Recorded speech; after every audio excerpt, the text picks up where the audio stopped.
I'm Pastor David Edwards, the pastor of Voice of Watchman Ministry, Ubiada. I do want to thank Honorable Sunday Ikpenome Ujizeli for the provision he has made for the church. He gave the church about 20 bags of rice, and I pray that the Lord will bless him, and also he will, as he starts from State House of Assembly member, he will end up becoming the president of Nigeria in Jesus' name.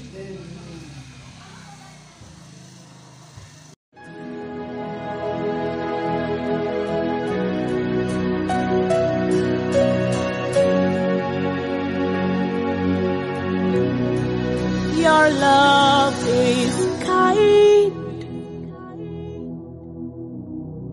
Your love is patient. You fill my heart with so much peace and joy. You're amazing.